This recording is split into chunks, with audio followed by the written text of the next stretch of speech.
Hi, I'm DEON van HEERDEN. I'm a video game composer. I'm from Cape Town. Cape Town? Yeah. I've been working in games for the last decade or so. I was an English lecturer and then doing music on the side, and then I did Broforce, and that exploded. Broforce? Yeah. Holy, okay. That was my first game. It's all downhill from there, man. Oh, I don't know. I'm kidding. It's a good, but I mean, start. that was not a bad start. That's very underestimating yourself. Not a bad start. Yeah, Jesus. it was. Yeah, and that obviously did really, really well. And I still work with Free Lives, with the team, the nicest people. And yeah, that's my day job now. So I think the last decade I've done about 30 games, done a lot of trailers. There was a period of time where, like, if you saw a trailer for gamer gear, like Alienware or G Skills, you know, where everything explodes, that was probably me. It was a couple of years there. And yeah, I did an animated feature now, and yeah, that's pretty much it. So you do explosions and stuff?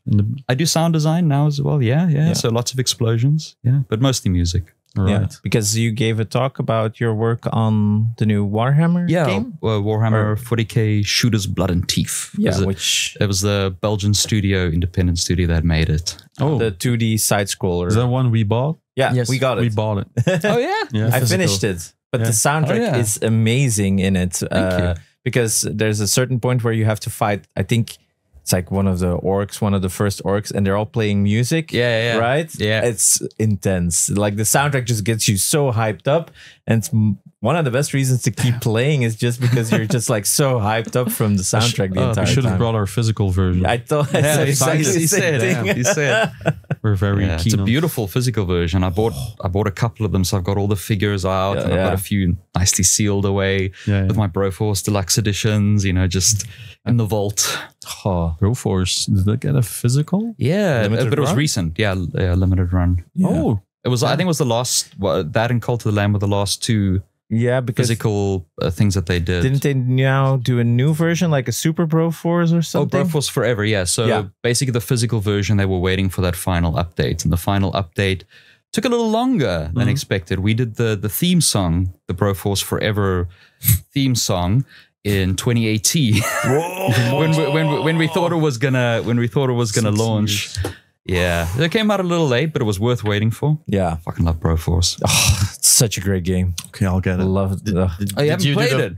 No, I have it digital. Oh, on a lot of platforms, but I always prefer physical. So yeah, there's a couple of physical ones. There was like the deluxe one. I think you can still get that as well. That's got like the CD and the poster. And, yeah. I always try to get the biggest, most exclusive version. But it's all limited run, or I'm not. I think Special Reserve did a Switch version. Right. But I could be wrong about limited run. I'm terrible with company names. All good.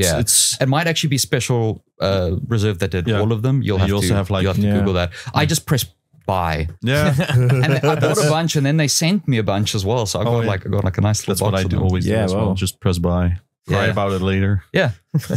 When it's credit card company is calling. Man. So that's they have the Switch the deluxe edition. Super nice. This is on. Did you do the voice as well?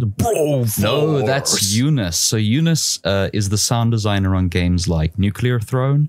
Yeah. And games like he's just in indie games, he's king of sound, and he did the voices, and who knew, you know, he did like these incredible RoboCop. Yeah, he did all of those. Yeah, he's the nicest guy. It was great. Super cool. The guy from Duke Nukem is super big on TikTok right now. Oh yeah? Yeah, people he discovered TikTok, and people just keep giving him sentences, and he just says it in the voice. Now we went to like a retro fair, and every time he found a Duke Nukem copy on, like, let's say N64, it always was like too expensive. I love him. Great. I love him. The most weird puns. So how did you get, because you said you were an English lecturer? Yeah. So I basically, I really love power metal. Okay. Right. It's my favorite genre of music. Me and all my friends, we super got into it. But as you can imagine, power metal's not a big thing in South Africa. There were no power metal bands. So we thought like, okay, we're going to have to start a power metal band. You know, I played a bit of guitar, and it was like, oh, we're just going to have to do this ourselves. And we formed the band, and totally, you know, super over the top classic power metal stuff. Like we had knighting ceremonies for our most dedicated fans. You want to see a 6'5" man with a beard cry like a baby, you knight him on stage with a broadsword. It's great, totally over the top crazy stuff. And literally down the road in Musenberg, there were a bunch of guys just as crazy working on something just as silly. They were doing Broforce, and one of them was a fan. And we put out a music video called Power Metal from Space, which is like, we somehow managed to like wrangle like the biggest green screen in Cape Town, and we shot this thing, and we were flying through space on an asteroid, and we crashed into Table Mountain. It's insane. It's so stupid. It's so over the top. But there was no audience for it, so we were just doing it for ourselves. But then they were doing the exact same thing down the road in games, and it was just like match made. They said, "You want to do a theme song?" Yes. I'm a kid of the 80s. Cartoon theme songs are. The Ninja Turtles theme song is literally like the foundation of my musical taste. And you were into games, or? Oh yeah, I was a gamer, but I had no ambitions of scoring games because there's not really an industry. Or at that point, there was no industry in South Africa, so I didn't even know that was sort of a viable career. It was like saying, "Oh, I'll go score a Hollywood film." It was crazy. And then I said, "Oh, I'll score your game." They said, "No, we've got licensed music. We're good." And then I bought a bunch of extra because I was doing the orchestrations for the Strident tracks, power metal, a lot of orchestrations. As I was teaching myself music theory by just doing this, and bought a bunch of extra. I made some demos and stuff and had them mixed by my mix engineer. I was like, "Ah!" And finally, I think I just annoyed them into saying yes. Fine. Yeah. Do the soundtrack. And yeah, I mean, it turned out great. Broforce is it's my favorite game, not because I worked on it. It's despite the fact that I worked on it. My bachelor party was literally playing a beta build of it with all my friends. We had 3 PCs set up, and we were all playing 4-player deathmatch. Oh, that wasn't, like available yet publicly or whatever. And that was my bachelor party. Yeah, and it also it is like 80s and 90s, right? Yeah, 100%. Team. So yeah. So what are the games from your youth like? Because you said you were a gamer, like any examples? I mean, it's so cliche, man. Duke Nukem 3D. Yeah. Of course, the day I saw that, because I remember my dad brought home a 286 from work. There was a game called Paratrooper, where you had the little turret and you deal with the guys with parachutes going, and you had to shoot the parachutes and they fell to their deaths. So cool. I was obsessed. And then he brought home a 386 with a color. There were like 5 colors to the screen. Oh yeah, the EGAs. Graphics. Unbelievable. This is so insane. It doesn't get better than this. Yeah, it was crazy. And from then I was just completely obsessed, and went through obviously like the Mega Drive phase and stuff, and then I discovered PC gaming. I mean, that was over for me. Quake 2. I didn't have money. There was nowhere that at a stage where I could buy games, so I just had like the shareware version of Quake 2 that I would just play over and over again on loop. And yeah, I mean, first person shooters. That's what got me into it. Side scrollers, obviously Contra. Metal Slug. When I bought my Switch, literally the first thing I did when I took that thing out of the box was like eStore, Metal Slug collection, buy all of them. I've got my PS Vita over there. If you unlock it, it's playing Metal Slug 3 right now. I just finished it 3 weeks ago on the Vita. Yes. But I had the originals on the arcades. Of the Metal Slugs, and I finished them all back on the original arcades. There's a new one out since yesterday, but it's a tactics game. So. I was really disappointed. Really? I still want to play. I don't like tactics, and I'm like, I just want Metal Slug. You just want to shoot flamethrowers, right, and shoot helicopters or whatever. do the knife move when you pass. If they make a new one, like in the original graphics, that's gonna break like the internet for a lot of fans. 100%. 100%. It's been so long since we've had a real Broforce is technically kind of. It's kind of like that. I think it's in that pixel art style. Yeah, and the Warhammer 40K game is also kind of Metal Slug-ish. Yeah, 100%. Yeah, I mean, yeah, very much. A little bit less chaotic, let's say. It's a little bit more gruesome. Even. Yeah, the terrain isn't exploding. There aren't these cock-up cascades where there's just barrels exploding and you can't more FPS. Hopefully, if I look at Metal Slug, like just can't imagine how much How work. did they do this back in the day? I don't think you could do that today. The budget would be insane to make that type of game. Crazy. It would not be like a profitable game to make. I'm No, it still would be wondering difficult. Maybe how that- it was profitable back in the day. I mean, that's probably why they ended up trying a tactics one, just because tactics games are But pretty hot I right didn't now. even know the company still existed. No, so it's .emu, whatever. They're like the publisher, and they've been doing these spiritual successors to old games. So they did like Windjammers 2, they did Streets of Rage 4. Yeah. So they've been doing these sequels to older games, and it's very interesting because they've all been doing great games. I think they're also involved with Shredder's Revenge, but I'm not 100. The Turtles game, but I could be wrong there. And with this, then they're now making a spiritual successor. But of course, doing it the real Metal Slug would just be super expensive. The amount of animation, the amount of graphics that they did.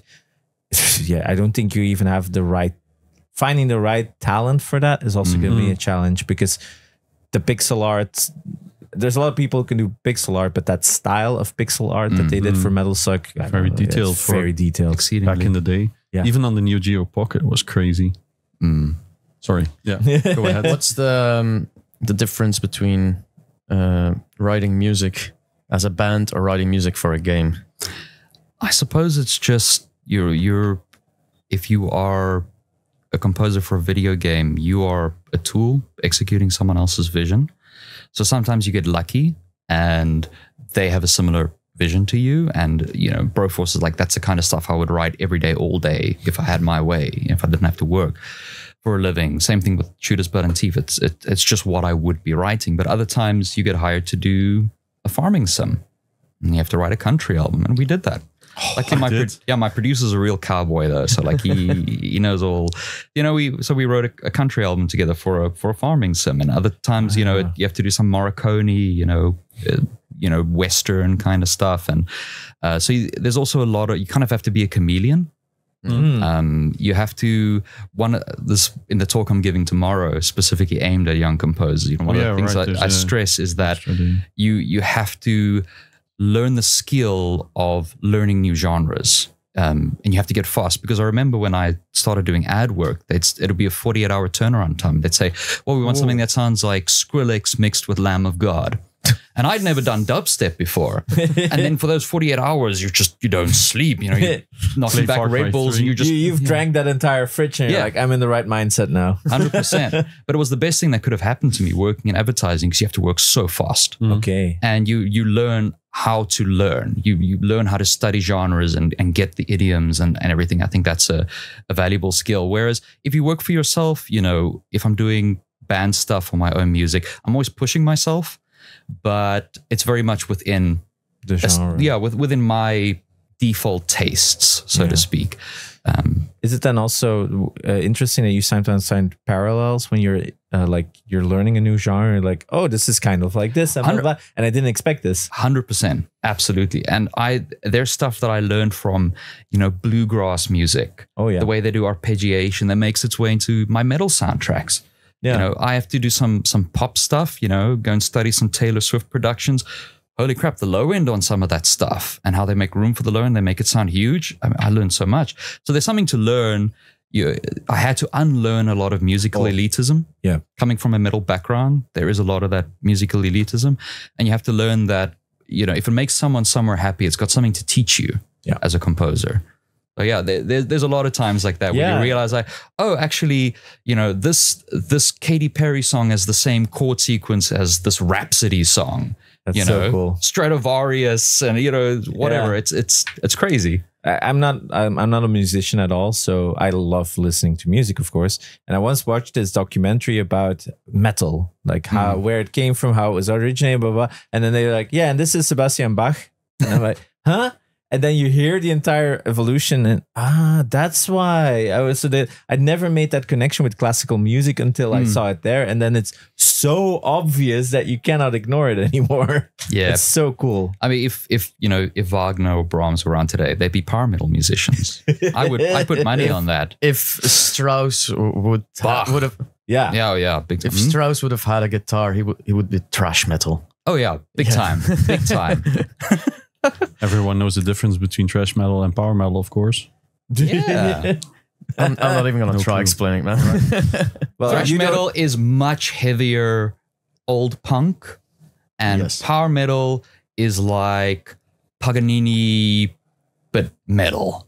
I don't know. Paganini, man, he was the original metal guy. He used to wear, his manager used to wear Paganini was a violin virtuoso in, I think, 19th century. And his manager used to wear like a big crucifix because he said, like, you know, that the demons possess him when he plays. And, you know, this is to protect. That's the so most metal thing ever. That's very wrestling, though. And he would deliberately weaken his strings so they would snap. So a string would snap, but then he'd keep playing the piece, like transposing in real time, because he's so good. You know, it's so metal. Sounds like a Tenacious D second movie, like very The Pick of Destiny. yeah. Well, but like The strings of demons. yeah, like the sequel. It sounds like you've already written it. Yeah.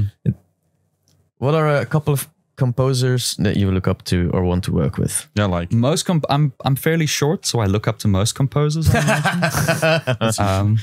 Oddly enough, funny. I think because I came to video game music relatively late, it was never an aspiration. So most of my sort of icons are guys like, you know, Queen. You know, Queen's my all-time favorite band. The kind of layering that they did, the over-the-topness of it, the theater of it. slaying. I mean, it was slaying, man. Yeah. And I suppose now, obviously, Hans Zimmer. I've traveled, you know, Obviously. he's not coming to South Africa. So my wife and I, if we travel to Europe, we'll always time it so we get to see Hans Zimmer when nice. we're here. So I we've been a still couple of haven't times. seen him. I love his music. It is a but, phenomenal. It's so metal. It's so over the top. Yeah. It's great. Love Hans Zimmer. I know it's not cool to say that. You're supposed to be like, oh, he's commercial. off. Yeah, fuck off, man. The man's Like, I'm a huge he's a genius manager, composer, like sound designer. and he keeps reinventing himself. Like, 100%. people, you can always hear that it's Hans Zimmer, but then you hear the Doom soundtrack. Then and you you're go like, listen to fuck like off. Driving Miss Daisy. Yeah. Did that sound like Hans Zimmer? That was Yeah. Hans Zimmer. Oh, Lion King. Lion King. Did you know that? Yeah. It's Pirates of crazy. the Caribbean Pirates of the sounds more like Caribbean. John Williams than what people associate with Hans Zimmer. Yeah, they always think more of the Batman Dark Knight thing, that's his jam, but that's it's but I also loved his work on Interstellar is amazing. Gross. You need to go see him live. Yeah. But then I've I'd seen say, him live, and now I think there's a lot of composers that I hate because I'm very jealous of how good they are.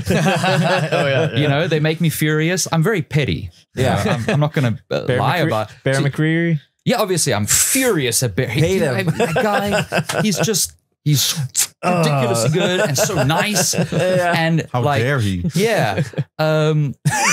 You know, I can't pronounce his surname, so I apologize to Andrew Halstead. You know, who's doing all the boomer shooters. I want to do a boomer shooter. Why is no one hiring me to do a damn boomer shooter yet? I get so angry. Oh, not and a Dan lot of Levy. we'll put a clip on this, put it on TikTok. Yeah. We'll make you plead, and then hopefully is that it finds camera a- on? I'm gonna look into that camera. Yeah, Hire me to do a boomer shooter. Yeah. Hire me. I want to do a damn boomer shooter. He did Broforce. They did a boomer shooter for Warhammer. Why weren't you on it? You know how angry I was at Bolt Gun. I looked at that. I said, "Why? I want to fight whoever scored that. They did such a good job." Who's doing the score for the new Doom? Dark It's Ages. probably I don't know, but it's probably Andrew and or maybe Dan Levy. They did really good work on the Doom Eternal DLCs. I hate them. They're so fucking good. I mean, who was the original? Not the original. No. The Doom reboot. Nick Gordon. Yeah. I mean, that man's a king. And on the second, they invite like 16 artists from all over the world to do like all these collabs, right? Like Aborted. Oh yeah, Aborted, that's true. yeah, Yeah, that's true. Yes. They had all different bands to help out with The that. big metal choir. Yeah, so they So hired cool. artists from all these metal bands all over the world. So one of them is coming to our podcast, but it's for Just like 3 imagine years. death metal choir. Yeah. The fuck? He actually that's lives super awesome. close, the guy. Can you imagine being in the corporate boardroom, you know, and pitching that? Like, all right, guys, I want to do this. This is what it's gonna cost. It's gonna be a metal choir, and you've got like the accountants just sitting there having a seizure, and the whole team just go, yes. I remember the guy, he told me like, hey, I'm flying down to say New York or whatever, like I'm gonna go record for Doom Eternal. Don't tell anybody. And I was like, can you imagine being the guy who had to put the mic there to check like how far do I put this? Can everybody do a test? No, I'll put it a bit further. so which game would you drop everything for and go fly there right away? Like, what's your ultimate game to work on? shit. Well, you said boomer shooters, but Well, but I mean a new Unreal Tournament. damn. Well, it failed super hard the last the one. No, well, it's not that it failed. You know, Probably because you it know the wasn't story. No, they had a small team working on it, but it was mostly community driven. Yeah. And then the people at Epic that were running the project got pulled off for just a few weeks. To quickly, just knock together this little battle royale mode. Nothing in this world makes me angrier than what Epic have done to Unreal. They just disavowed it. It was okay. It was not the best Unreal Tournament, but it was fun. I mean, you're right. You can be wrong. It's fine. It's a safe space where one But can be wrong. 2004 was obviously better. 99, man. But I know okay. it's nostalgia. But okay. like 99, that was. I mean, I probably put hundreds of hours into that. But they were better than the 4, right? Better than The last one, 4 Unreal Tournament. I think the last one I played was 2003. Oh, Yeah. yeah. But the new one, it went live.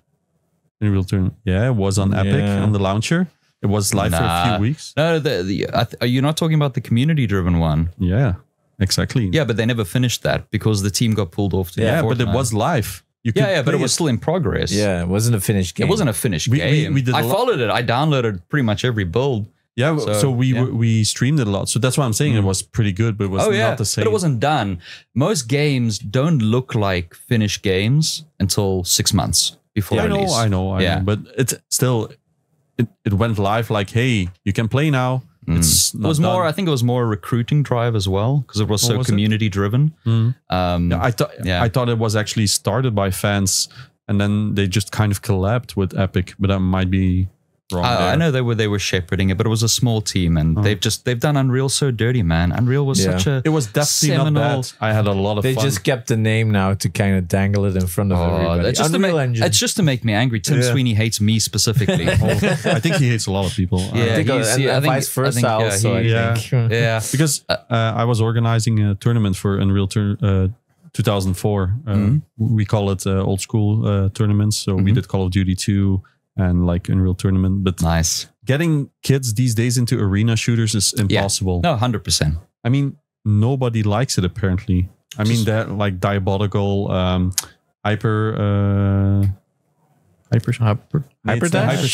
Splitgate. Splitgate, yeah. You know, all these arena shooters. But you know what I think it is? I think is if you're a child raised on a cereal that has just the most insane amounts of sugar in it, and it's got chocolate bits and everything, you can't go back to eating like a plain cereal. I think it's a bit like that because shooters have so much tacked on now. And there's so much in terms of like loadouts and cosmetics and kill streaks, and it all sort of builds, and it's a thing with your friends and what rank are you and all that. If you then strip it back to something that's back to basics, I can imagine that their instinctive reaction is like, "Is this it?" Yeah, I think Quake. That's the other one. Yeah, obviously. The new Quake. Obviously, man, I'd kill to do the new Quake. Man. I mean, kids still do. It never happened, but man, I would literally, not figuratively, literally kill to do the new Quake. And the new Doom, maybe? You know what? They can have that. they can have. They've earned it, man. Dan and Andrew, they're kings, man. They've I mean, I would love if they died in some unexpected weird thing while visiting Cape Town, South Africa, and the bodies were never found. And then and the next day my CV rocked up. Great, I take it. or a collab. Yeah. That would be. I mean, that would obviously be great. No, you just need a manager with a crucifix, and it's all. Yeah. You're gonna get it. Yeah, big time. Yeah. I mean, sorry, to counter the point. I just want to say the last thing. I just realized, actually, you know what I would honestly drop everything for? New Metal Slug? Maybe, but even more than that, just Broforce 2, man. Ooh. Is that a tease? No, absolutely. Evan would kill me if he thought I was teasing. No, like they're very transparent about what they're doing. They don't do secret stuff. Like everything, every prototype they do just goes up on itch. Like they still work that way. But I mean, I would Absolutely. And I tell him often and annoy him a lot. And everything they put out, comment section, Broforce 2 win, Broforce 2 win. So I love stoking that. But yeah, that would be amazing. Yeah, it was like, oh yeah, you wanted to. No, it's a past point. Okay. Because it was kind of a silent hit, right? Like nobody saw it coming. Yeah. Broforce. I mean, it was. They had a really great demo. Yeah. That was their power. Like, absolutely. You had a free version. It was amazing. It was a ton of fun. And everybody was just hyped for the main game. Yeah. They had a really good rollout. Can I tell you a really great story? No. Of course. Because the Free Lives guys, like, they're the best people. Like, and when I started working with them, they were working in this sort of shared office space. They were making all their meals in like a snackwich maker. I don't know. Yeah. Panini press. Yeah, basically, like, just, you know, real sort of. And, you know, at that point I was like, I was doing like my masters and working in a bookstore and teaching English, you know, just all this kind of like whatever stuff. Whatever makes me play my music. Yeah. And then Broforce went live and they had like a lot of loans and all sorts. So, you know, there was a lot riding on it. And when those first sales figures came in, and remember we were working in rand, South African rands, you know, so dollars go very far. And just like the Panini press. Yeah, it was just like, you know, just sort of like overnight. At this point, they had like a little house where they were all kind of living together. And they were just overnight, just success, you know, millionaire, sort of just this sort of crazy, huge thing that happened after all these years of work. You know, it's this fantasy thing. And they didn't know what to do with themselves because, like, what do? You know, they're not into super hard drugs or anything. So they're not going to go, you know, buy a bunch. Like, what do we do? What do we do? So they went to the mall and they bought the biggest TV they could find. Just huge, just the biggest TV I've ever seen at that point. And they bought it, but then they couldn't find a taxi to get it home. So they carried it. They ended up carrying it along the side of the road all the way back to the house. And then they watched their trailer too, or like the sales numbers on there. Like, yeah. We can buy another one. And then they walk all the way again. But they're still boots on the ground. Oh, 100%. And they don't. So what I find with a lot of game studios, one of the issues that I find is they've had a hit, so they immediately triple their staff size. Oh, classic right? Trap, yeah. And everyone does it. It's so weird. And Free Lives, they might hire like one person a year, you know, or they might bring on someone just, you know, just to finish off like the little icons for Steam or something. But they're so careful. And that's allowed them to keep their company culture really good. They've got 3 internal teams. Within 1 year, they put out Terra Null, BAFTA nominated, successful game. Put out Angerfoot a couple of months ago, basically Hotline Miami in first person, amazing, successful. Put that out. And Stick It to the Stick Man, which is the one we're working on at the moment. I'm working on that one. And that's we've got a couple of cool songs in there. Oh man, there's some good stuff. And that's coming out early next year into early access. And like, they're a small team and they've got small little teams within, and all they do is game jam. They game jam. That's the best way. Yeah. Over weekends, and they work the whole week, and then they'll game jam the whole weekend, and they'll just put out stuff on itch. And if it starts getting traction, they'll keep working on it, keep building it with the community feedback. Very community. There's none of that thing that you find with even other small indie studios. Like, oh, we have to keep this all secret. Someone might steal it. Yeah, and I mean, then you end up spending a bunch of money, and then Concord happens. Yeah, you put it out, and no one wants it. I mean, imagine Concord, they started that, and that was an open development from the start. Yeah. They could have it wasn't working. They could pivot. They could cancel early. Yeah. It's weird, and so many people have lost their jobs now because of this desire for secrecy. Yeah, exactly. Because they announced the game 2 months before it was released. Yeah, nobody can build up hype like that unless it is a known property or a very big developer. Like Astrobot. They were never, like Astrobot, but that was what a banger, mega game. Oh, 100%. Yeah. But they had a known property. They had the free demo that everybody loved. The PlayStation 5 Playroom thing. Yeah. Everybody loved that one. So, and then the game on PSVR 1. The PSVR, the rescue mission. Yeah, I'm one of the 5 people that played that. That they still haven't ported it. I don't understand. Why is it still it was built a little differently, I think. It would need some work. But yeah, Sony does weird stuff, man. Yeah, we know. But luckily they're like that. Like a roller coaster. But I mean, really Astrobot, Astrobot. I forgive so much for Astrobot. I paced myself. I limited myself to finishing 1 level per day. Oh, wow. So I could spread that joy as long as possible. I finished it in 2 days. Yeah, no, I had like, I don't usually take weekends off, and I was like, this weekend is Astrobot. And that was like, you know, Friday night to like Monday morning early. That was it. Finished the thing, and then I got the review code. Oh, wow. Well, we all three did. Right? Yeah. So we got the day of before release. Oh, You got it a week before. Yeah, I got a week before. So I was like, don't bother me. Phone is off. And I told my wife and kids, like, see you in 2 days. Have fun. And I just locked myself in there, and what a banger. I find it so funny. Like, we're talking about all these violent games and like the roughest shit, and then we're just gushing over this very cute little robot saving cute little things. It's a pure distillation of what video games are. Like I didn't have PlayStation, so I don't have people. It's just nostalgia bait. Like I don't have any connection with most of the properties in there. It's just it's the most Nintendo game not made by Nintendo. It's just like pure love. I think that was exactly what I said in the first review that I was allowed to say. Like, oh yeah, this is the game that Nintendo wishes they made.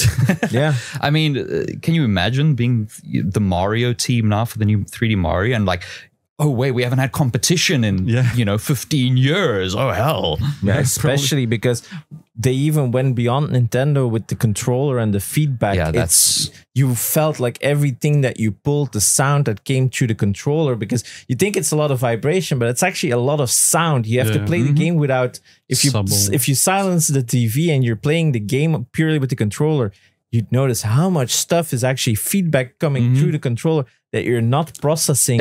It feels like a toy. The whole thing just feels like one perfectly made toy. And it's just flawless. Yeah. And it's flawless. And just little things like no one ever does, or very rarely do people do dynamic environments, pushing like that much simulation where you've just got 1,000 things just on the, like they were flexing on other companies. They were like, hey, we heard you like diamonds, and then the floodgates go open and you're like, wait, more? It just kept pouring out, not a single frame drop. That blew my mind. Yeah, they were just flexing with that one. Look what we can do. Look what how big is that team? It's about 30, 35 people, judging from the photo. It's not that big. It's a small team. Yeah, exactly. But I was talking to Belgian developers yesterday as well that grew over the years, and they said, we grew too fast. We're losing connection. We're missing the feeling that we had when we were a small studio.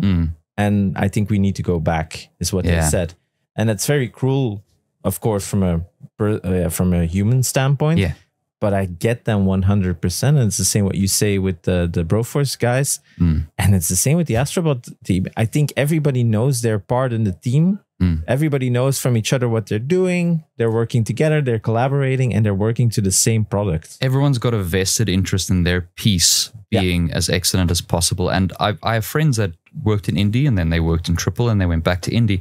And they'll literally, their job for a couple of months will be working for the company that does the hair for a AAA game that's on a different continent. And then they'll work for those months doing the hair for 2 characters.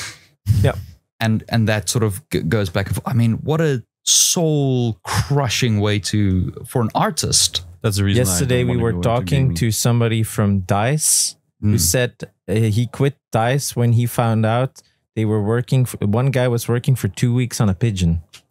Wasn't it 2 months? Or 2 months even. I don't know. I think it was 2 months. 2 months. It was 2 months. Exactly. That was like a cutscene with a pigeon. Was like 15 seconds. 15 seconds. So they worked 2 months on the pigeon. And he was like, but why? But why? And then you're thinking, for that money, you can buy like the best pigeon, like competition pigeon you can find.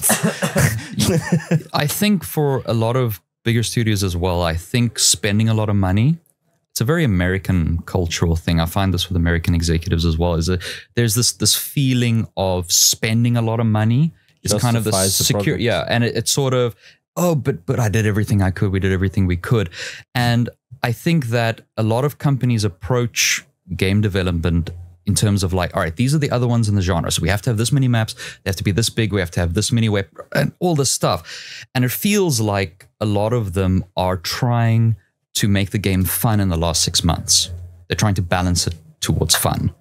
And the way indie games work, and I think the way Nintendo still develops things, is it's fun first. It's first a fun concept. It's first a fun game loop. I mean, with Mario 64 famously, they spent months just gray boxed. No textures, nothing. It was just they got Mario to feel fun, running around, jumping. Then they built the game. And it feels like that kind of thing where you're just throwing this insane amount of money at assets and all these like really flashy things. Yeah, it's usually also this department is working towards that department is working towards that department is going to it. And then in the end, it's 6 months, as you say, before development. Let's put it all together and see if it works. Yeah, it's game development by spreadsheet. Yeah, it's the by Ubisoft investors. Model. Like it's they make the open world, they make the gameplay, and then they think, oh yeah, let's just put the gameplay in the environment. So the environment has no impact on the gameplay. It's just there to facilitate the story.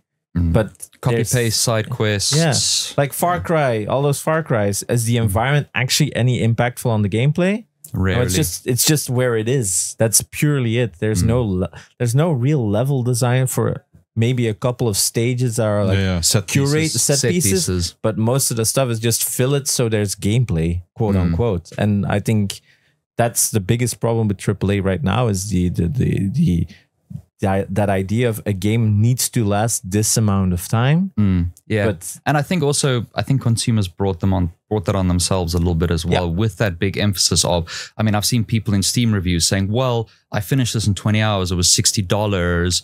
You know, okay, that's $3 an hour. This other game, I played this much. Like, that's an insane way. Same with Astrobot. When you open social media, all the comments are like, what? How is this $70? I only got 14 hours or 14 whatever hours it is. It's a disgrace. I'm like, what? 14 of the best hours you can have. You pay $80 for Call of Duty for 4 hours single player. Well, there's a multiplayer. I mean, there are other games that are super short, but that doesn't mean they're bad. I mean, I think still took a lot of passion. I think it all boils down to The Order 1886, which is an amazing game, but it's only 4 hours. 4 hours, but it's a technical marvel. It's revolutionized a lot of development because the way that they did their graphics and the way they shared the information about how they did those graphics has changed the entire generation for years after. But it was only a 4 hour game. But those 4 hours, I think, are still amazing if you play them today. 10 years now. 10 years now. Yeah, it's a beautiful game. And I think that's when they felt, there was a lot of complaints about, we paid $60 for this 4 hour game. But they didn't. I think now, if you play it now, you're like, oh, it's only a 4 hour game. Thank God. Big time. Yeah. We're happy with that because I play a lot of open worlds as well, and we have the issue that we want to cross off every single check mark on the map. And I mean, they kind of cultivate that feeling as well. They make you feel that compulsion to go and like, oh, but I have to fully upgrade everything. In order to fully upgrade everything, I have to that RPG-ification of unrelated genres that don't need those RPG elements. But I try not to do that anymore because in the end, you lose like 20, 30 hours on literally doing the same thing. Not worth it anymore, especially since we try to review a lot of games for the podcast and play a lot of games for the podcast. So I stopped doing that, but I don't know. I really like the short games. It's like less than 10 hours. Sign me up. Big time. And that's why we're all scared of like really getting into Baldur's Gate 3 because it's like over 100 hours or whatever. I've had that installed since it went, out of early access. Yeah. I haven't touched it. Exactly the same fear. I'm going to get so invested, and I'm I have a principle that I don't play another game until the other one's finished. So I know I'm going to be screwed for like a month or probably more. So yeah, that's a problem. I don't know. It's hard because, video games these days, you have like the AAAs some are really good, some aren't, obviously. And then you have like the indies, like Bro Force coming out of nowhere. And we love that there's still a balance and there's a market for everything. The And problem of, it's not a problem, but the innovation now comes from indie studios. While back in the day, AAA was the real innovator. I think you see way more interesting things coming out from the indie scene. And it has been like that for years now. And AAA And is just... it's really interesting as well when you chart certain mechanics and certain game design paradigms where if an indie game breaks big and then it's like almost like clockwork, 2 or 3 years later, the AAA ones start getting announced and the trailers start coming out. we always see that one. Now this AAA game has a roguelike mechanic. Oh, where did that come from? Oh, now there's a card drawing mechanic. Where did that come from? It's always the same. I can't wait for the first AAA Vampire Survivors. I mean, there's Vampire Survivors like games coming out now, which are also indies with a different setting and stuff. I can't wait for a AAA studio to go like, oh, that makes a lot of money. Make that Star Wars Survivors. I mean, that could be great. I mean, Ubisoft did their best game in years when they did their Metroidvania. Yes, yeah. And it didn't sell well. But it didn't sell well. That's No, I mean we all liked it. We all platinum. Yeah, so, it was so good. we keep saying that to our listeners And it as well. had Like, such a unique style. Yeah. Like visually, they had so many influences from different cultures. And it created this unique blend that's also typically French in a way because they're always a little bit different or a little bit more very anime inspired because they grew up on it. But also they have that unique mix of they have their own comics and anime manga inspired. And that created this very cool blend. The only silver lining is that they've said there's no sequel coming. Yeah. Didn't they just fire everyone as well? No, they're relocated. Yeah, and but a lot of that team, if I remember correctly, is they're working on a new Rayman. Yeah, that's which the is idea. That's silver lining rumor, at least. Yeah, yeah. So they're exploring it. They're exploring. Oh, explore. That's what they said. Yeah, it's not a rumor. It's confirmed. They just say like, oh, we're looking to confirm that it might happen. But Origins and Legends. Also, two of the most beautiful Rayman, or even most beautiful games ever made. Beyond Good and Evil 2 sitting in the corner like, hey, I still exist. So Michael Ansel is now on the new Rayman, so they pulled him from Beyond Good and Evil 2 again. Somewhere at Ubisoft, there's a carpet, and if you lift it, the Sands of Time remake is under there. Oh yeah, that as well. I think there's a lot under that carpet. Yeah, it's the same with somebody yesterday. They said like, "Oh, what's one of your favorite games?" Yeah, Heroes of Might and Magic. And I at school, oh yeah, that's a Ubisoft thing. I also forgot that they also owned that and they haven't done good games. Anything with that for years. They're always just Far Cry, Assassin's Creed, and Roguelands. What is it? Tom Clancy stuff. And that's it. Rinse and repeat.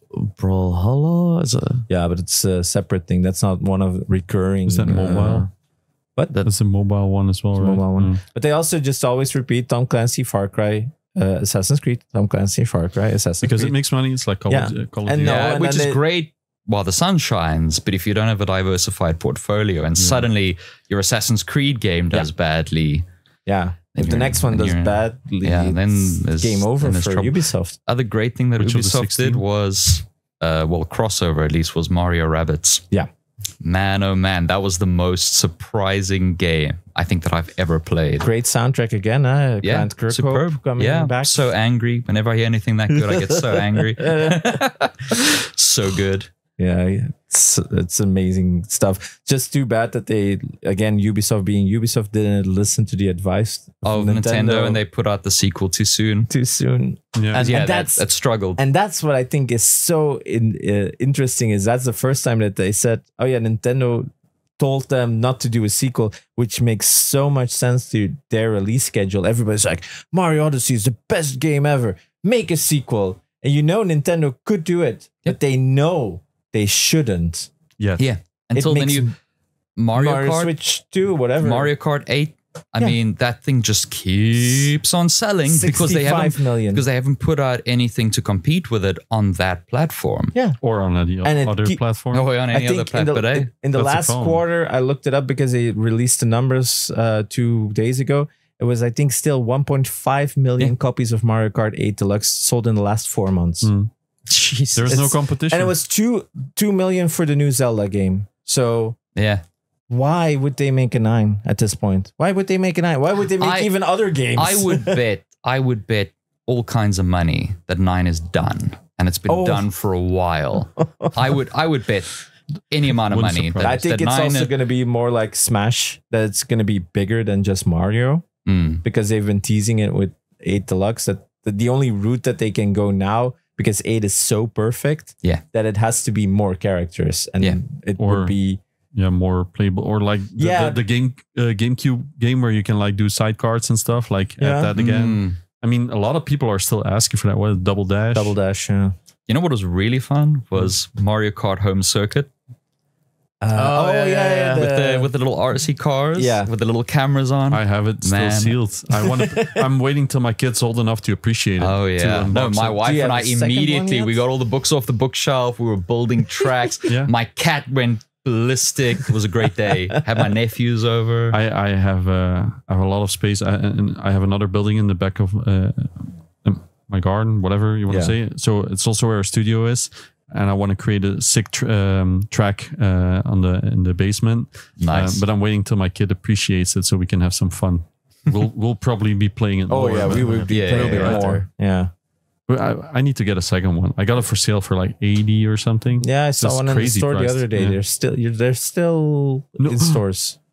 Yeah, but usually with I don't think still in stores. No, I don't think they're making them anymore. I do think they stopped making them for a while. Yeah, I've got a couple of sealed Labos as well, and if I see any more, I'm gonna get more Labos. There's a limited Switch edition, an actual Switch. How many are there? Like 25 or something. We've seen it on Gamescom. Oh, really? Yeah, it's completely made out of. It looks like it's made out Switch made of cardboard. That's cool. So there's a company called Console Variations. It's a Dutch guy, and he has a website where every limited edition, basically in the world, from every console is documented, and he has one. In his archive. So he had a exhibition on Gamescom like every year. So we had a big talk. How did I miss that? It's somewhere. Yeah, it's like in the. It's in. Like there's a lot of stuff from Gamescom when you get home and then you see someone will be like, "Oh, I was at this. Like, where was that booth?" But it was super accidental that we found it. Right? We were looking. We too were looking at something. Wasn't it like the orange GameCube or something? I think it was like some of the GameCubes are the very rare ones, and we were looking. I was like, dude, that's a super rare one. Yeah. And then you look at the rest, like, whoa, wait, what? Like and then the guy approached us, and he was like. You know this stuff, don't you? Yeah. You were talking about the Virtual Boy stand that they had. Oh yeah, the kiosk kiosk, and then you were talking about the museum, and then he was, we got it from there. What was it? He knows his stuff. He knows the PlayStation 2 that's been built into this car for Need for Speed Underground 2. You know, the actual PS2.